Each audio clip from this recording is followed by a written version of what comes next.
The House of Many Mansions, Winston Churchill. Historic speech, The War Situation. House of Many Mansions, delivered by Winston Churchill on January 20, 1940, as a radio broadcast from London. Complete and original text of this key intervention where Churchill analyzes the naval war situation, highlighting Allied successes against German submarines and control of maritime routes. The speech focuses especially on the difficult situation of European neutral countries, and pays an emotional tribute to Finland's heroic resistance against the Soviet offensive. Churchill warns about the dangers of Nazi expansion in Europe, and concludes with his hopeful vision of a free Europe. A house of many mansions where there will be room for all. A fundamental document that reflects British determination in the early months of World War II and the call for unity against Nazi and Bolshevik tyranny. Everyone wonders what is happening about the war. For several months past, the Nazis have been uttering ferocious threats of what they are going to do to the Western democracies, to the British and French empires when once they set about them. But so far it is the small neutral states that are bearing the brunt of German malice and cruelty. Neutral ships are sunk without law or mercy, not only by the blind and wanton mine, but by the coldly considered, deliberately aimed, torpedo. The Dutch, the Belgians, the Danes, the Swedes, and above all, the Norwegians, have their ships destroyed whenever they can be caught upon the high seas. It is only in the British and French convoys that safety is to be found. There, in those convoys, it is 500 to 1 against being sunk. There, controlling forces are at work which are steadily keeping the seas open, steadily keeping the traffic going, and establishing order and freedom of movement amid the waves of anarchy and sea murder. We, the aggrieved and belligerent powers who are waging war against Germany, have no need to ask for respite. Every week our commerce grows. Every month our organization is improved and reinforced. We feel ourselves more confident day by day of our ability to police the seas and oceans, and to keep open and active the saltwater highways by which we have, and along which we shall draw the means of victory.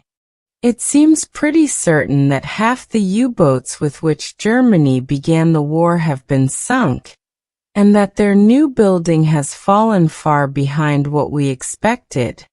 Our faithful Aztec detector smells them out in the depths of the sea, and, with the potent aid of the Royal Air Force, I do not doubt that we shall break their strength and break their purpose. The magnetic mine, and all the other mines with which the narrow waters, the approaches to this island, are strewn, do not present us with any problem which we deem insoluble.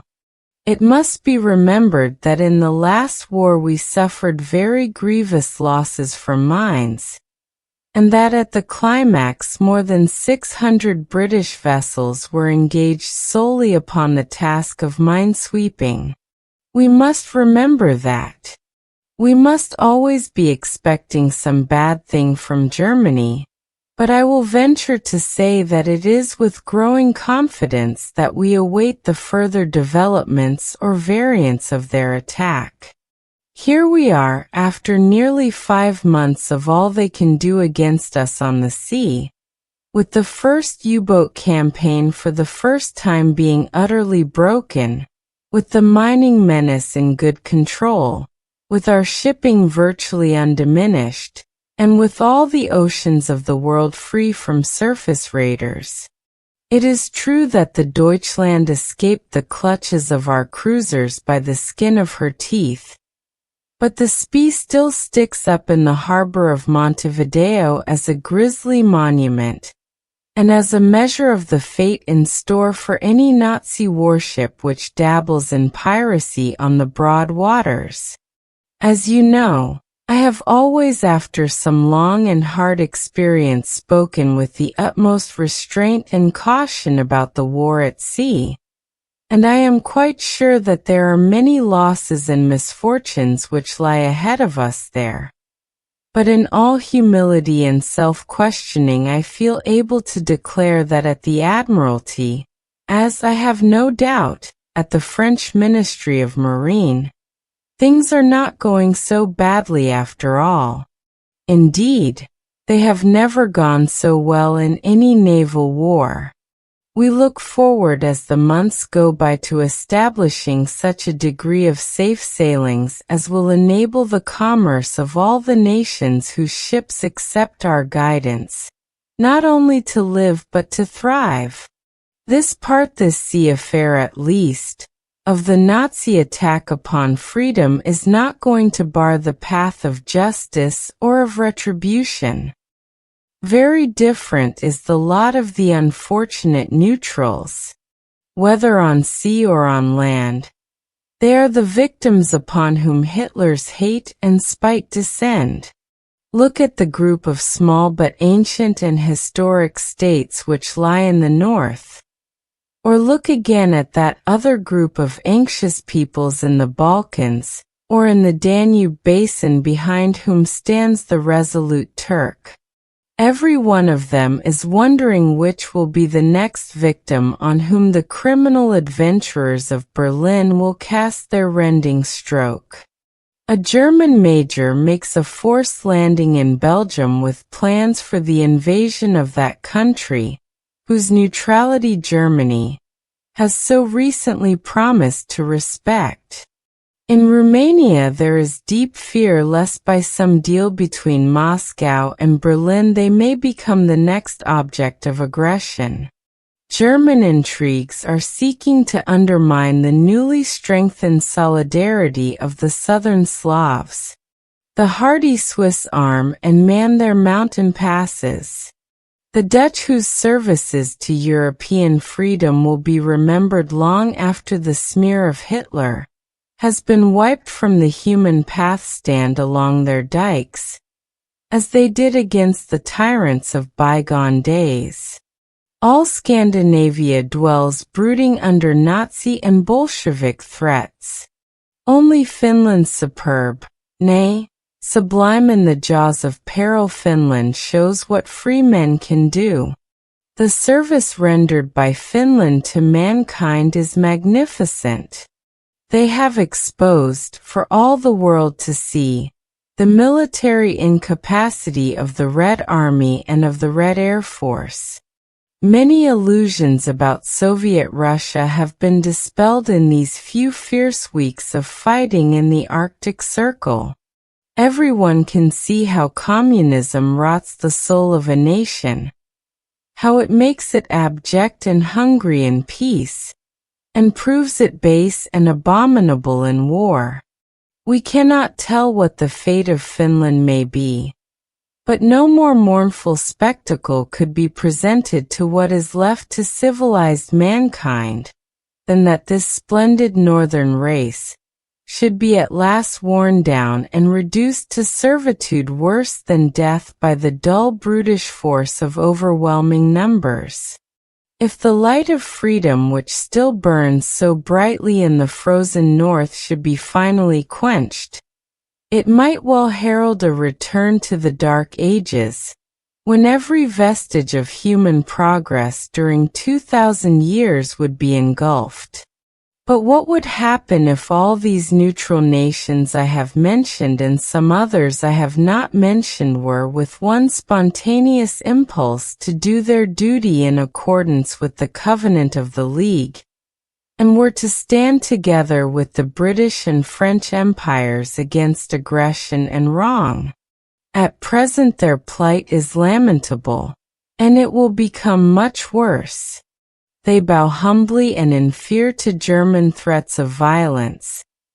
comforting themselves meanwhile with the thought that the Allies will win, that Britain and France will strictly observe all the laws and conventions, and that breaches of these laws are only to be expected from the German side. Each one hopes that if he feeds the crocodile enough, the crocodile will eat him last. All of them hope that the storm will pass before their turn comes to be devoured. But I fear greatly the storm will not pass. It will rage and it will roar, ever more loudly, ever more widely. It will spread to the south. It will spread to the north. There is no chance of a speedy end except through united action. And if at any time Britain and France, wearying of the struggle, were to make a shameful peace, nothing would remain for the smaller states of Europe, with their shipping and their possessions, but to be divided between the opposite, though similar, barbarisms of Nazism and Bolshevism. The one thing that will be most helpful in determining the action of neutrals is their increasing sense of the power and resolution of the Western Allies. These small states are alarmed by the fact that the German armies are more numerous, and that their air force is still more numerous, and also that both are nearer to them than the forces of Great Britain and France. Certainly it is true that we are facing numerical odds, but that is no new thing in our history. Very few wars have been won by mere numbers alone.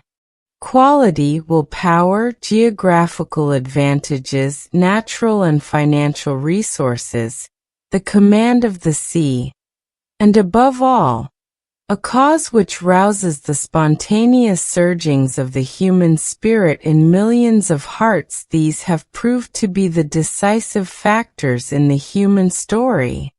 If it were otherwise, how would the race of men have risen above the apes? How otherwise would they have conquered and extirpated dragons and monsters? How would they have ever evolved the moral theme?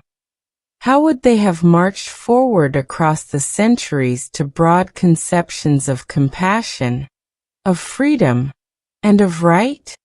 How would they ever have discerned those beacon lights which summon and guide us across the rough dark waters, and presently will guide us across the flaming lines of battle towards better days which lie beyond? Numbers do not daunt us. But judged even by the test of numbers, we have no reason to doubt that once the latent, and now rapidly growing, power of the British nation and empire are brought, as they must be, and as they will be, fully into line with the magnificent efforts of the French Republic, then, even in mass and in weight, we shall not be found wanting. When we look behind the brazen fronts of Nazism, as we have various means of doing, we see many remarkable signs of psychological and physical disintegration. We see the shortages of raw materials which already begin to hamper both the quality and the volume of their war industry. We feel the hesitancy of divided councils, and the pursuing doubts which assail and undermine those who count on force and force alone. In the bitter and increasingly exacting conflict which lies before us, we are resolved to keep nothing back, and not to be outstripped by any in service to the common cause. Let the great cities of Warsaw, of Prague, of Vienna banish despair even in the midst of their agony. Their liberation is sure. The day will come when the joy bells will ring again throughout Europe, and when victorious nations, masters not only of their foes but of themselves, will plan and build in justice, in tradition, and in freedom a house of many mansions where there will be room for all.